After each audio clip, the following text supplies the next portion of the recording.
నేను doctor D Purnachandrarao, lions club district executive coordinator, అట్నే district legal service advisory committee member, walkers deputy governor, అనేక సేవా సంస్థల్లో ఉన్నాను.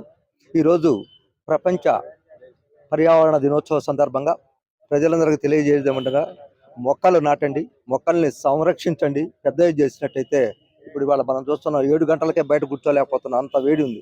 కారణం చెట్లు లేకపోవటం, చెట్లు నరుగుతున్నారు. చెట్టును పెంచాలి.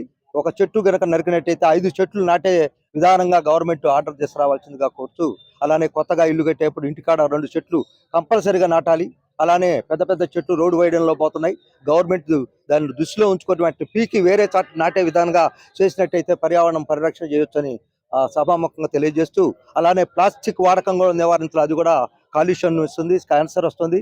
సో ప్లాస్టిక్ నివారించి కాటన్ బ్యాగులు కానీ లేదా గోనె సంచులు లాంటి బ్యాగులు వాడినట్టయితే కొంత పర్యావరణం మనం రక్షించడం అవుతాం.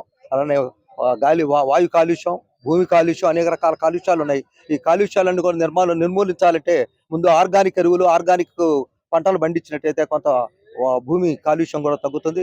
వాతావరణ కాలుష్యం, వెహికల్కి వచ్చే పొల్యూషన్ ఏదైతుందో అది కూడా చాలా వరకు తగ్గించడానికి ప్రయత్నించాలి. దానివల్ల వాయు కాలుష్యం తగ్గుద్ది. వాయు కాలుష్యం పెరిగినట్టయితే టెంపరేచర్ పెరుగుద్ది. దానివల్ల టెంపరేచర్ పెరిగి సముద్రపు యొక్క నీరు ఆవిరైపోయి చాలా ప్రాబ్లం. సమయానికి వర్షం రాకుండా, వర్షాకాలంలో వర్షాలు పడవు, ఎండాకాలం భయంకరంగా ఉంటుంది. ఏడాదికి 40 నుంచి 45 నుంచి 50 డిగ్రీలు అనుభవిస్తున్నాం. ఇవాళ రాబోయే తరాలకి చాలా భయంకరంగా ఉంటుందని ఆశిస్తూ ప్రతి ఒక్కరూ ఒక మొక్కను నాటి దాన్ని సంరక్షించి గ్రీనరీ చేయాల్సిందిగా కోరుకుంటూ ఇట్లా లయన్స్ క్లబ్ ఆఫ్ ఖమ్మం ద్వారా మీకు తెలియజేయటం అవుతుంది.